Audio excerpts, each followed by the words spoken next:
नमस्कार मित्रों, मैं महाराज कुमार गुप्ता अध्यक्ष स्टडी परिवार में आपको स्वागत करते हैं। बहुत ही महत्वपूर्ण वीडियो आपको यह होने वाला है। जितने भी व्यक्ति संगीत की तैयारी कर रहे हैं उनके लिए संगीत से संबंधित पुस्तकें और लेखक आपके एग्जाम में एक दो प्रश्न पूछता है। हम जितने भी म्यूजिक का एग्जाम पेपर देखें, चाहे स्टेट का हो या फिर सिलेबस का हो या फिर यूजीसी नेट का हो, बीपीएससी का हो, हाई स्कूल का हो, प्राइमरी स्कूल का हो या फिर किसी भी प्रकार का म्यूजिक एग्जाम में यदि आप पार्टिसिपेट होने जा रहे हैं तो इससे आपको एक प्रश्न आने वाला ही है। इसलिए वीडियो यह आपके एग्जाम्स के लिए बहुत ही महत्वपूर्ण है। सभी प्रश्नों को हम बारीकी से विश्लेषण तरीका से देखेंगे कि उसके लेखक कौन है तथा किताब का नाम क्या, कब उसको लिखा गया। ठीक है, पूरा कमांड एक साथ करेंगे। तो सबसे पहले हम लोग चलेंगे नाट्य शास्त्र। ठीक है, नाट्य शास्त्र के लेखक कौन है? तो नाट्य शास्त्र के लेखक जो है बच्चों भरत मुनि है। कौन है? भरत मुनि है। और नाट्य शास्त्र की रचना कब हुआ? तो 4वीं शताब्दी में हुआ। नाट्य शास्त्र की रचना कब हुआ? तो 4वीं शताब्दी में हुआ। इसके लेखक कौन है? तो भरत मुनि है। अगला किताब आपको है दतिलम। अगला क्या है?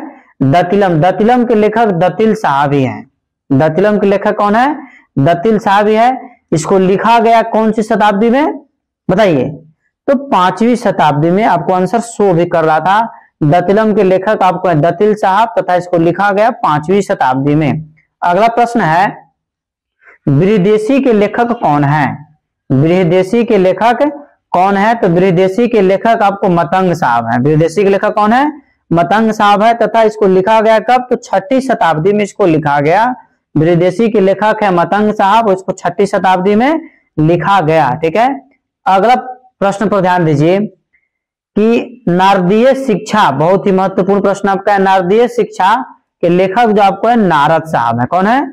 नारदीय शिक्षा के लेखक जो है नारद साहब है। इसको 7वीं शताब्दी में मित्रों लिखा गया था। नारदीय शिक्षा के लेखक है नारद साहब। इसको कौन शताब्दी में लिखा गया था? 7वीं शताब्दी में। संगीत मरकंद, संगीत मरकंद के लेखक भी आपको नारदे साहब हैं। संगीत मरकंद के लेखक कौन है? नारद साहब है। इसको भी लिखा गया 9वीं शताब्दी में। संगीत मरकंद के लेखक है नारद साहब। इसको कब लिखा गया? तो 9वीं शताब्दी में। अगला प्रश्न है कि अभिनव भारती के लेखक कौन है? तो अभिनव भारती जो है से अभिनव गुप्त साहब लेखक हैं इसका। अभिनव भारती के लेखक कौन है? अभिनव गुप्त साहब। इसको लिखा गया 10वीं शताब्दी में। कौन शताब्दी में लिखा गया? 10वीं शताब्दी में। नेक्स्ट प्रश्नों पर ध्यान दीजिए। अभिलाषार्थ चिंतामणि, अभिलाषार्थ चिंतामणि के लेखक हैं सोमेश्वर साहब। थोड़ा सा कठिन नाम है। इसको लिखा गया था, निश्चित डेट इसको एक्यूरेट नहीं बताने के कारण हम भी आपको निश्चित इसको डेट नहीं बता रहे। इसका ऑप्शन भी आपको इसी तरीका से देगा। 1127 से 1134 ईस्वी के बीच में इसको लिखा गया था। अगला प्रश्न है कि संगीत चूड़ामणि, संगीत चूड़ामणि के लेखक जो आपको है प्रताप चक्रवर्ती, प्रताप चक्रवर्ती या जगदम्ब कमल सोमेश्वर के पुत्र। ठीक है, इसको ईस्वी जो दिया हुआ है 1134 से 1143 ईस्वी के मध्य नजर इसको लिखा गया था। अगला प्रश्न है कि संगीत सुधाकर, बहुत ही महत्वपूर्ण प्रश्न आपका है कि संगीत सुधाकर के लेखक कौन है? तो महाराज हरिपाल देवसी। इसमें देव छूट गया है। महाराज हरिपाल देव, इसको लिखा गया था 1175 ईस्वी में। संगीत सुधारक के लेखक कौन है? तो महाराज हरिपाल देव 1175 ईस्वी में। अगला प्रश्न है आपका कि संगीत रत्नावली के लेखक आपको सोमराज देव या सोम भूपाल साहब हैं। संगीत रत्नावली के लेखक सोमराज देव या सोम भूपाल साहब हैं। इसको लिखा गया था 1180 ईस्वी में। कब लिखा गया था? 1180 ईस्वी में। अगला प्रश्न है कि गीत गोविंद के लेखक कौन है? तो जयदेव साहब। बहुत ही महत्वपूर्ण प्रश्न आपका है कि गीत गोविंद के लेखक कौन है? तो जयदेव साहब। इसको 12वीं शताब्दी में लिखा गया था और संस्कृत भाषा में लिखा गया। कौन भाषा में? संस्कृत भाषा में इसको लिखा गया है। ठीक है, गीत जयदेव साहब का संबंध आपको पश्चिम बंगाल राज्य से था। ठीक है, अगला देखिए ध्यान, इसमें एक और प्रश्न बच गया। पंडिताराध्य चरितम के लेखक कौन है? तो पालकुरिकी सोमनाथ साहब। यह तेलुगु में लिखा गया। कौन सी भाषा में लिखा गया? तेलुगु में 1270 ईस्वी में। बहुत ही महत्वपूर्ण प्रश्न आपका है, आपके एग्जाम के लिए जो गीत गोविंद वाला प्रश्न है बहुत ज्यादा जरूरी, इसको याद कर लीजिएगा। अगला प्रश्न है आपको कि संगीत रत्नाकर, बहुत सारे एग्जाम में बच्चों पूछ चुका है कि संगीत रत्नाकर के लेखक कौन है, तो सारंग देव साहब। इसमें 7 अध्याय है। कितना अध्याय है, इसलिए इसको सप्त अध्याय भी बोला जाता है। संगीत रत्नाकर के लेखक है सारंग देव साहब। इसको 7वीं शताब्दी में लिखा गया था। कौन शताब्दी में, सॉरी 13वीं शताब्दी में। संगीत रत्नाकर के लेखक हैं आपको सारंग देव साहब। इसको लिखा गया था 13वीं शताब्दी में। श्रृंगार हार, यहाँ पर छूट गया है, श्रृंगार हार के लेखक है हमीर साहब। श्रृंगार हार के लेखक कौन है, हमीर साहब, और इसको लिखा गया था 13वीं शताब्दी में। यदि आप चैनल पर पहली बार विजिट कर रहे हैं, चैनल को पहली बार देख रहे हैं, तो बच्चों चैनल सब्सक्राइब जरूर कर लीजिए। इसी तरीका का वीडियो आपको लगातार अपलोड किया जाएगा।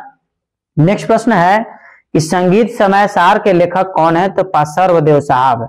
संगीत समय सार के लेखक कौन है, तो पार्श्वदेव साहब।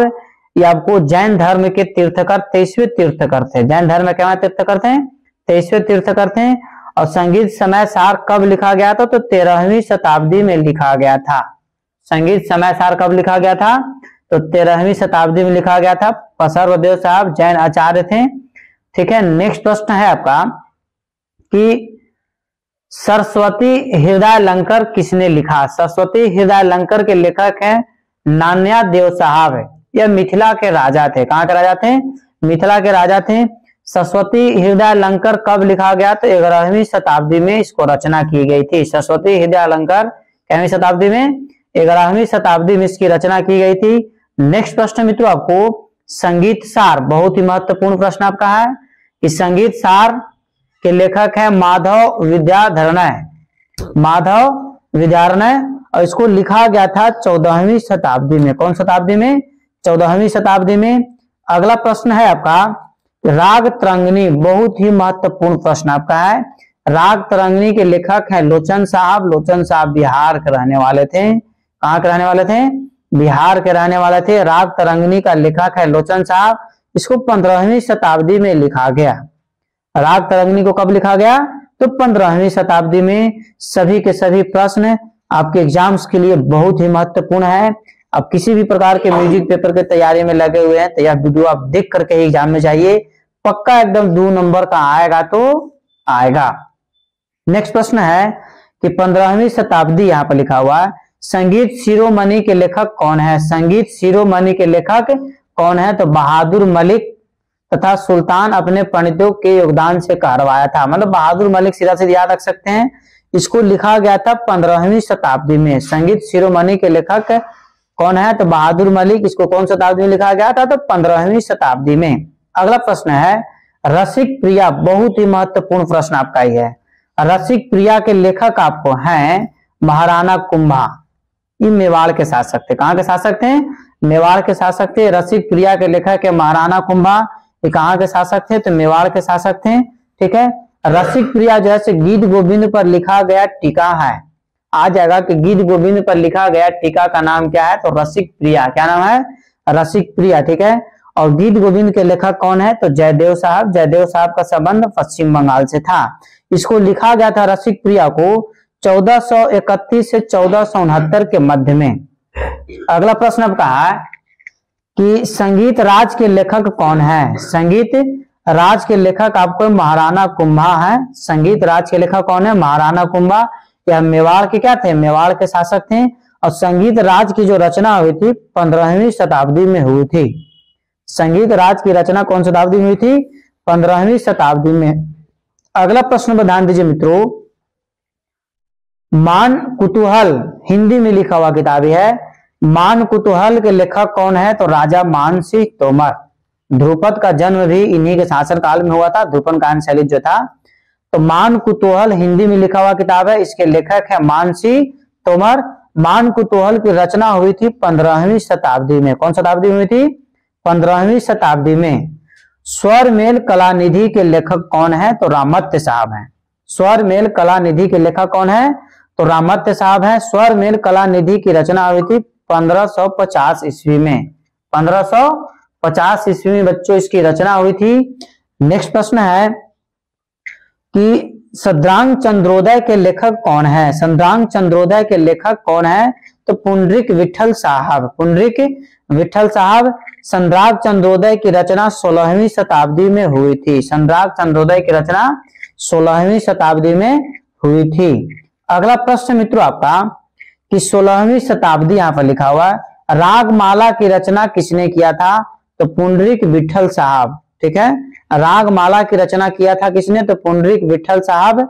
और इसकी रचना हुई थी 16वीं शताब्दी में। देखिए जितने भी लेखक हैं उनका जितने भी बुक्स हैं उस सब को एक जगह इकट्ठित कर करके लाए हैं। ठीक है, रागमाला के लेखक कौन है, तो पुंडरीक विठल साहब। इसकी रचना हुई थी 16वीं शताब्दी में। राग मंजरी बहुत ही महत्वपूर्ण किताब आपका है। राग मंजरी के लेखक कौन है, तो पुंडरीक विठल साहब। रागमाला के भी लेखक कौन है, तो पुंडरीक विठल साहब। राग मंजरी का जो रचना हुई थी 16वीं शताब्दी में हुई थी, क्योंकि 15वीं साल में 1550 में से 60-70-80 के बीच में इनका जीवन काल चल रहा था। इस प्रकार जितने भी पुंडरीक विठल साहब के बुक्स ऑथर्स आपको पूछेंगे उसको आपको 16वीं शताब्दी टिक आउट आंख बंद के कर देना है। तो राग मंजरी के लेखक कौन है, पुंडरीक विठल साहब। नर्तन्य निर्णय बहुत ही महत्वपूर्ण किताब आपका है, बहुत सारे एग्जाम में पूछा जा चुका है। तीनों का तीनों क्वेश्चन जैसे बहुत ही महत्वपूर्ण है और बहुत एग्जाम में पूछा जा चुका है। नर्तन्य निर्णय के लेखक है पुंडरीक विठल साहब। पुंडरीक विठल साहब। इसकी रचना 16वीं शताब्दी में हुई थी। प्रत्येक प्रश्न का डिस्क्रिप्शन हम लोग लेकर के चलेंगे। अगला प्रश्न है कि राग विबोध, बहुत ही महत्वपूर्ण प्रश्न आपका। राग विबोध के लेखक है सोमनाथ साहब है। राग विबोध के लेखक कौन है, सोमनाथ साहब। इसकी रचना, राग विबोध की रचना कब हुई, तो 1609 ईस्वी में। राग विबोध की रचना कब हुई, तो 1609 ईस्वी में। संगीत सुधा के लेखक कौन है, तो रघुनाथ साहब। संगीत सुधा के लेखक कौन है, तो रघुनाथ साहब।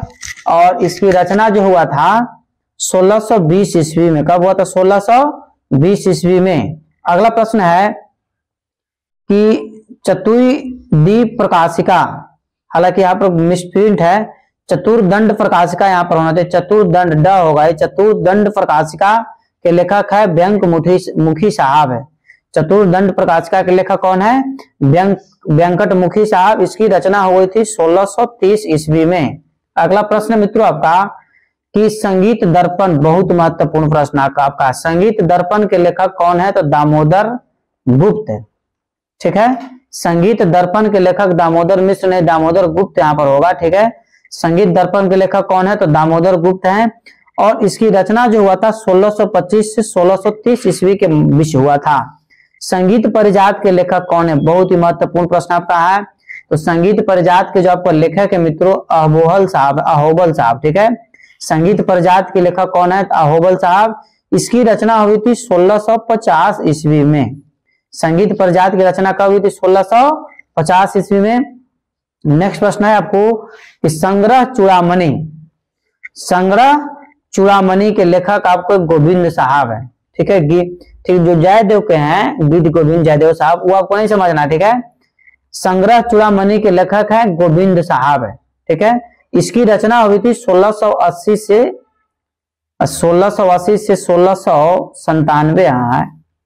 ठीक है, अगला प्रश्न बच्चों ध्यान दीजिएगा कि हृदय प्रकाश के लेखक कौन है।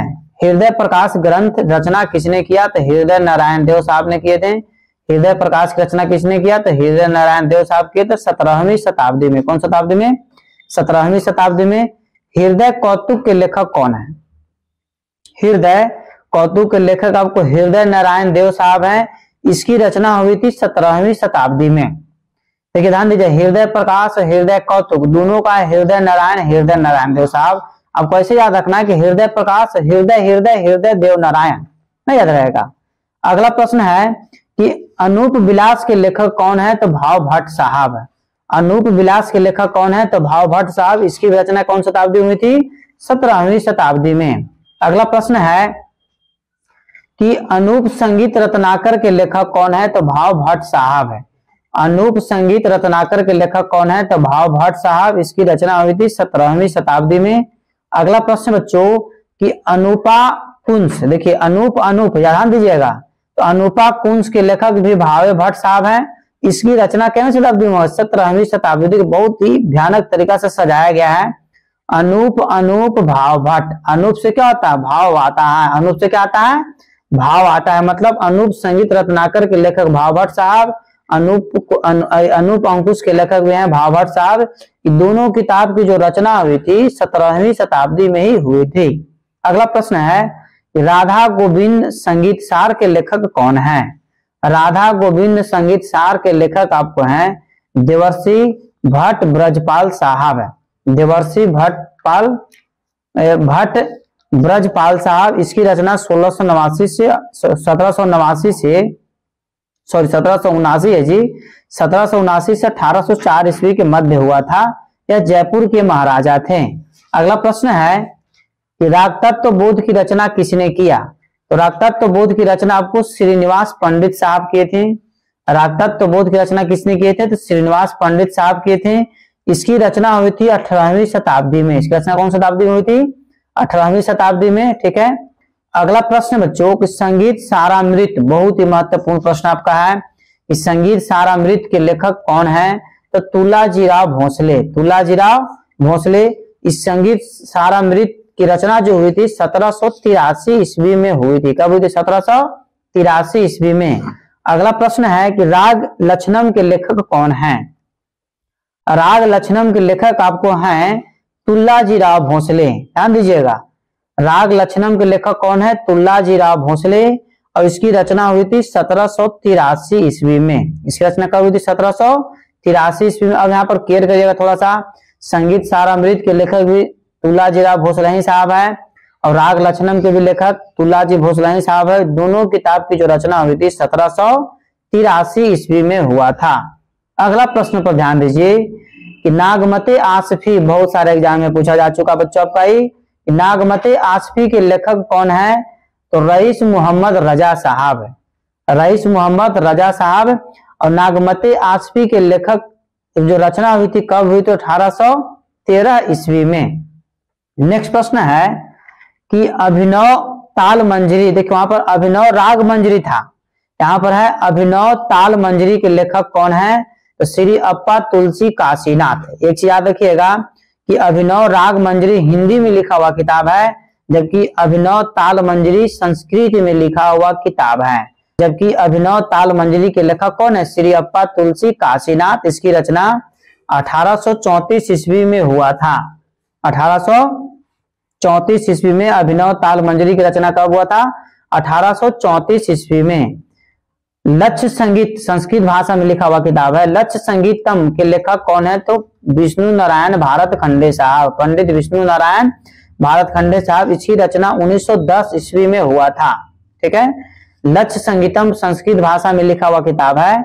इसको लेखक कौन है? तो विष्णु नारायण भारत खंडे साहब, 1910 ईस्वी। अगला प्रश्न ध्यान दीजिएगा कि अभिनव राग मंजरी, अभिनव राग मंजरी, देखिए थोड़ा सा कुछ देर पहले क्वेश्चन का गलत आंसर बोला गया था। अभिनव राग मंजरी के लेखक जो है विष्णु नारायण भारत खंडे साहब हैं। अभिनव राग मंजरी के लेखक विष्णु नारायण भारत खंडे साहब हैं। इसकी रचना 1910 से 1934 ईस्वी के बीच हुआ था। ठीक है। आपको ध्यान रखना है कि 1910 से 1934 ईस्वी के बीच अभिनव राग मंजरी की रचना भारत खंडे साहब किए थे। अगला प्रश्न है कि हिंदुस्तान संगीत पद्धति के लेखक कौन है? तो आपको पंडित विष्णु नारायण भारत खंडे साहब। यह मराठी भाषा में लिखा हुआ, किस भाषा में लिखा हुआ है? मराठी भाषा में। अभिनव राग मंजरी आपको संस्कृत भाषा में लिखा हुआ, जबकि हिंदुस्तान संगीत पद्धति जो पंडित विष्णु नारायण भारत खंडे साहब का ही रचना है, मराठी भाषा में लिखा हुआ है 1910 से 1934 ईस्वी के बीच। अगला प्रश्न है कि हिंदुस्तानी संगीत क्रमिक के लेखक आपको है विष्णु नारायण भारत खंडे साहब। इसकी भी रचना 1910 से 1934 ईस्वी के मध्य हुआ था। अगला प्रश्न है आपका कि संगीत तत्व दर्शक, बहुत महत्वपूर्ण प्रश्न आपका है। संगीत तत्व दर्शक के लेखक हैं पंडित विष्णु दिगंबर पलुस्कर साहब। इसकी रचना 19वीं शताब्दी में हुआ था। ठीक है। संगीत तत्व दर्शक के लेखक है विष्णु दिगंबर पलुस्कर साहब। इसकी रचना 19वीं शताब्दी में हुआ था। अगला प्रश्न है कि संगीत बाला प्रकाश, संगीत बाल प्रकाश के लेखक है विष्णु दिगंबर पलुस्कर साहब और इसकी भी रचना 19वीं शताब्दी में हुई थी। अगला प्रश्न है राग प्रवेश के लेखक कौन है? तो विष्णु दिगंबर पलुस्कर साहब। और इसके कितने भाग हैं? तो 20 भाग हैं। एक चीज और ध्यान दीजिएगा कि संगीत बाल प्रकाश के कितने भाग हैं? तो 5 भाग हैं। और राग प्रवेश के कितने भाग है? तो 20 भाग है। आपको एग्जाम में पूछ सकता है। और राग प्रवेश के लेखक कौन है? तो विष्णु दिगंबर साहब। इसको जो लिखा गया था 19वीं शताब्दी में लिखा गया था। अगला प्रश्न बच्चों कि भजनामृत लहरी, इसका भी 5 भाग है। भजनामृत लहरी के लेखक विष्णु दिगंबर पलुस्कर साहब है। भजन अमृत लहरी के लेखक जो है कि विष्णु दिगंबर पलुस्कर साहब है। इसके भी कितने भाग है? तो 5 भाग है। और सबसे महत्वपूर्ण चीज है कि इसको जो लिखा गया था 19वीं शताब्दी में लिखा गया था। ठीक है। नेक्स्ट प्रश्न बच्चों कि मारी फुंत गमात, मारी फुंत गमात के लेखक कौन है? तो राजा नवाब अली खां। यह उर्दू भाषा में लिखा गया था। कौन भाषा में लिखा गया था? उर्दू भाषा में लिखा गया था 1911 ईस्वी में। कब लिखा गया था? 1911 ईस्वी में। मारी फुंत गमात किस भाषा में लिखा गया? तो उर्दू भाषा में। इसके लेखक कौन है? तो राजा नवाब अली खां। और राजा फुंत गमात की रचना कब हुई थी? तो 1911 ईस्वी में। संगीत शास्त्र, बहुत ही महत्वपूर्ण प्रश्न आपका है। संगीत शास्त्र के लेखक कौन है? तो वासुदेव शास्त्री। के वासुदेव शास्त्री। संगीत शास्त्र की जो रचना हुई थी 19वीं शताब्दी में हुआ था मित्रों। अगला प्रश्न आपका ध्यान दीजिएगा। संगीत राग कल्पद्रुम, संगीत राग कल्पद्रुम के लेखक है कृष्णानंदन व्यास। इसका जो रचना हुआ था 19वीं शताब्दी में हुआ था। कौन शताब्दी में? 19वीं शताब्दी में। अगला प्रश्न है कि यूनिवर्सल हिस्ट्री ऑफ म्यूजिक, बहुत ही महत्वपूर्ण प्रश्न आपका है। यूनिवर्सल हिस्ट्री ऑफ म्यूजिक की रचना कब हुई थी? तो 19वीं शताब्दी में हुई थी। इसकी रचना किसने किया था? तो sir Surendra Mohan Tagore. Sir Surendra Mohan Tagore. Universal history of music की रचना सर सुरेंद्र मोहन टैगोर साहब ने 19वीं शताब्दी में किए थे। आज का लास्ट प्रश्न बच्चों कि प्रणव भारती के लेखक कौन है? बहुत ही महत्वपूर्ण प्रश्न आपका है कि प्रणव भारती के लेखक कौन है? तो ओमकार नाथ ठाकुर। ओमकार नाथ ठाकुर। इसकी रचना हुई थी 1956 ईस्वी में। ठीक है, 1956 ईस्वी में। इस प्रकार यदि आप इस चैनल को पहली बार विजिट कर रहे हैं तो चैनल को बच्चों सब्सक्राइब जरूर कर लें। ठीक है। और इसमें यहाँ पर आपको डेली करंट अफेयर्स पढ़ाए जाएंगे। म्यूजिक का संपूर्ण कोर्स आपको निःशुल्क करवाया जाएगा। ठीक है, जो पुनः स्टेट का वैकेंसी आने वाला है या फिर किसी भी प्रकार का यदि आप म्यूजिक का कोर्स कर रहे हैं आप हमारे साथ जुड़े। आपको बहुत ही कम समय में अधिक से अधिक तैयारी करवा दिया जाएगा। और जितने भी प्रश्न बताए जाएंगे सभी के सभी एग्जाम के मद्देनजर रखते हुए महत्वपूर्ण प्रश्न बच्चों बता दिए जाएंगे। तब तक के लिए आप स्वस्थ रहिए, मस्त रहिए। जय हिंद, जय भारत।